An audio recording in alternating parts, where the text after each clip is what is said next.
এখানে রাজস্ব কোটি কোটি টাকা রাজস্ব ক্ষয়ক্ষতি হচ্ছে এবং বৈধ 8.5 কোটি টাকা তুলতেও ব্যর্থ হচ্ছে বিধাননগর পুরসভায়। দেখুন, বাংলায় দিদির নেতৃত্বে নির্বাচনের পর নতুন একটা বাতাবরণ তৈরি করা হয়েছে, যেখানটায় হকারদেরকে মনে করা হচ্ছে পশ্চিমবঙ্গ সরকারের শত্রু।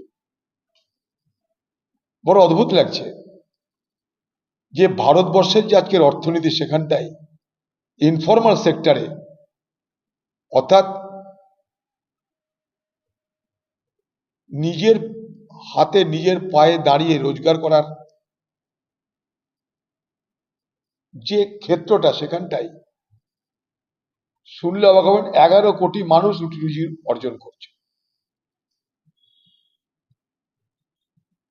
হঠাৎ করে নির্বাচন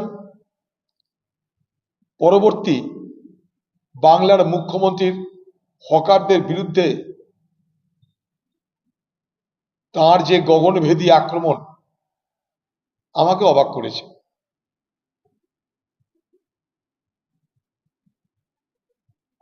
এই জন্যেই অবাক করেছে যে আমরা তার মূলে কেউ যাচ্ছি না। কেন আজকে পশ্চিমবঙ্গ পরিযায়ী শ্রমিকদের সব থেকে বড় রাজ্যের নাম? কেন পশ্চিমবঙ্গে আজ ফুটপাতে হকাররা পণ্য বিক্রি করতে বাধ্য হচ্ছে?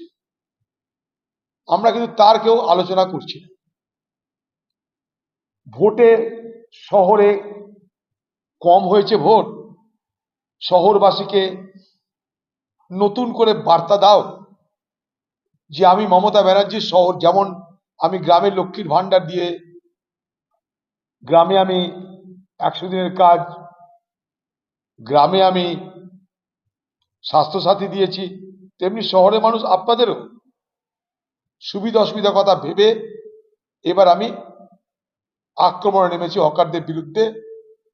কারণ শহরের মানুষ আপনারা মমতা ব্যানার্জিকে ভোট দেন, এই হচ্ছে লাইন। শহরের মানুষকে খুশি করবার জন্য কাকে আক্রমণ করতে হবে? হকারদেরকে।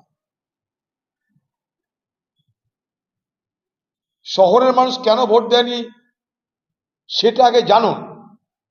না জেনে আক্রমণের জন্য হকারদেরকে চিহ্নিত করবার মধ্যে একটা হিংস্র রাজনৈতিক বদলা, এটা কিন্তু কাউরি কাছে কাম্য নয়। বেলাগাম ভাবে, বেনিয়ম ভাবে হকার প্রত্যেকটা শহর গ্রাস করবে, এটাও ঠিক নয়। কখনো এটা সমর্থন করি না, কিন্তু আমরা কখনো মিউনিসিপ্যালিটি চালিয়েছি, জেলা পরিষদ চালিয়েছি, নির্বাচন হলে আজও চালাতাম, নির্বাচন হয়নি তাই পারিনি। কিন্তু একটা কথা বলবো, যে কাউকে খেতে দিতে যদি নাও পারি, কারো খাবারকে কেড়ে নেওয়ার অধিকার আমার আপনার কারো নেই। ক্ষমতা আছে তাই তাদের খাবারের অধিকার কেড়ে নিলাম, রোজগারের অধিকার কেড়ে নিলাম, অথচ উল্টো কিছু দিতে পারলাম না। এটার মধ্যে কখনো মামাটি মানুষের নেতা নেত্রী হওয়া যায় না বলে আমি মনে করি। উনি আজকে অদ্ভুত ধরনের কথা বলছেন, 72 ঘন্টা পর বলছেন এই হবে, তাই হবে, ওই হবে, বলছেন কাউন্সিলরদেরকেও গ্রেপ্তার করা হবে। তাহলে এতদিন পশ্চিমবঙ্গের মুখ্যমন্ত্রী আপনি কি ধৃতরাষ্ট্রে যেমন চোখ বন্ধ করেছিল, গান্ধারীও চোখ বন্ধ করেছিল, তো আপনি কি গান্ধারী হয়ে চোখ বন্ধ করেছিলেন যে কিছুই আপনার নজরে পড়েনি? আপনি তো জেলায় জেলায় মানুষের কাছে গিয়ে মিটিং করেন, ঘরে ঘরে দিদি, ঘরে ঘরে রেশন, সবই তো আপনার ঘরে ঘরে। তো সেই ঘরে ঘরে যখন জেলায় জেলায় গিয়ে আপনি মিটিং করেছেন, তখন কি আপনি জানতেন না হকার সমস্যা কি? আজকে যারা বড় ব্যবসাদার, নিশ্চয়ই তাদের দোকানের সামনে হকার বসলে তাদের ব্যবসার ক্ষতি হয়, অবশ্যই, কিন্তু সবকিছুর মধ্যে ভারসাম্য রাখুন, সকলের ভালো হোক। তার জন্য সরকার, তার জন্যই পলিসি তৈরি করতে হয়। বড় ব্যবসাদার তাদেরও ক্ষতি হবে না, ছোট ব্যবসাদার তাদেরও ক্ষতি হবে না, তবেই না আমি সরকার চালালাম। হঠাৎ করে বছরের পর বছর ধরে যারা এই হকারি করে রোজগার চলে, রাতারাতি তাদের জীবনে এক দুঃস্বপ্ন নেমে এলো, তাদের রোজগারের নিশ্চয়তা কেড়ে নেওয়া হলো, তারপরে ক্ষতের উপরে মলম লাগানোর মতন করে বলা হচ্ছে দেখা হবে।